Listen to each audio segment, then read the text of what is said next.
What's up, everybody? Thanks for tuning into this episode of English Turks, where I review your favorite Turkish series with and without English subtitles, and it's time for our weekly update.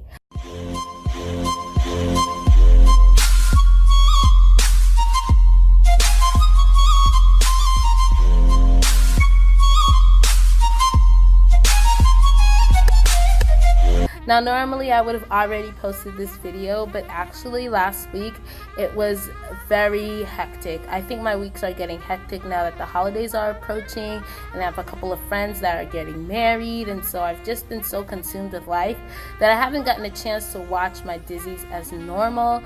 So I wanted to just get on here and talk with you guys about the Dizis that I was able to watch last week and what I need to catch up on. So let's start with Menagerie Miata. Of course, guys, I absolutely love this show. We got to see our jealous Barish, and I haven't seen the recent episode that they just uploaded. However, I will say that I'm really hoping that they don't turn Amir into this horrible person. Now, for this new character that they've added in, Serkan, I knew it. I just knew that this girl was going to do this, and I just knew that it was going to end up the way that it did. And so I am just hoping that it doesn't get too bad, you know? I mean, they always leave us on a happy note, and last week they left us on a kind of like sad note, but we'll see what happens. I am looking forward to it. I did film a podcast for this one because I did watch it. Now, let's talk about Sefra and Kizzy. Guys, as you know, I'm not the biggest fan of Nare, but obviously things ended up working out in their favor. He got on his knee, he proposed, we're all happy. They did a lot of time jumps, but this is like the first show that I've watched which the time jumps didn't really bother me. Obviously, it would have been too much for us to just see him tied to a bed for so long, and then it would have been kind of a lot to just spend episode after episode seeing him try to learn how to walk. I said in the podcast, I don't know how he was able to hide that from Nare, especially since she attends all of his meetings with the doctor and the therapist. So that's a little bit weird, but hey, they found a way to make it work. As for Geddes, who knows what's gonna happen. I hope he develops a crush on this new chick here, Akin's sister. I really do hope he develops some kind of crush, because he needs something to do with himself. He really does. At this point, you know that she doesn't like you. You know that she doesn't want you. So whatever you do is really just hurting your image in her eyes, and I don't understand how he's okay with that. But then let's go ahead and move on to Missoula Apartmani. Guys, I love this show so much, but the relationship that's really getting at me that I really am loving right now is Ege and Neriman. I love their relationship. I love how innocent and new this is for both of them, and how he's so protective over her. It's just your quintessential, thing.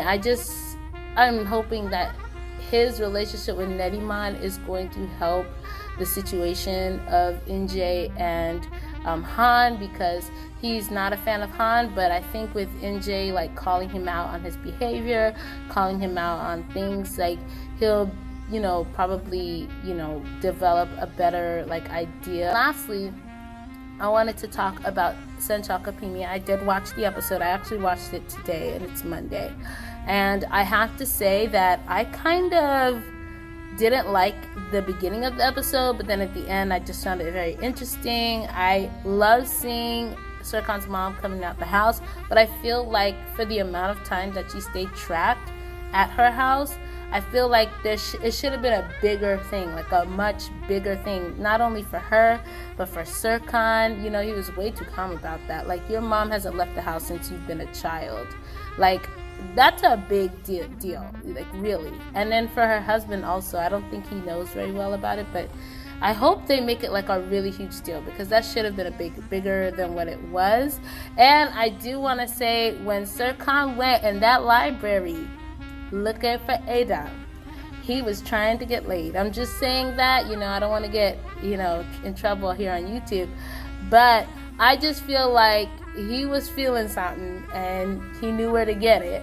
But obviously he couldn't get it because he put himself in that situation with Ida, and I think Ida kind of felt it. She kind of knew, hey, because we already know that they did end up having relations. And so being that they've been arguing for a couple of weeks, obviously he's feeling it. Like, he's like, man, I want my girl right now. I need some loving. So he wanted some loving at that moment. You could tell just by how he was interacting with her at the library.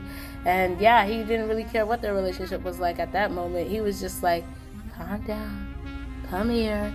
And she was giving him all the wrong feels. So it was hard for him to get what he wanted. And I guess eventually he cooled off and allowed her to go home. Those are the shows that I was able to watch so far. I am going to continue watching the rest of them, and I'll do a second update. I'll probably update it, post it tomorrow or Wednesday. I still gotta watch Dogdagoon and Çocukluk, and I feel like I'm forgetting one of them. But I also watched the new show that I'm watching. I can't pronounce the name, so I'm not gonna try.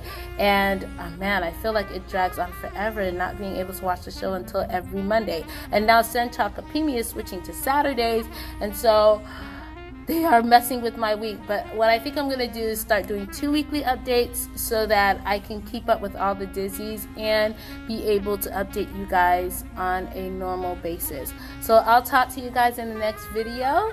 And until then, you can definitely like this video to help with the YouTube algorithm. Don't forget to subscribe, and all the links for the podcast that I did post are linked down below, so you can go ahead and click on that. I have it on Apple Podcasts, on Spotify and Google Podcasts, and any podcast channel that you normally listen to. You can find it there also. All right, I'll see you guys soon. Bye.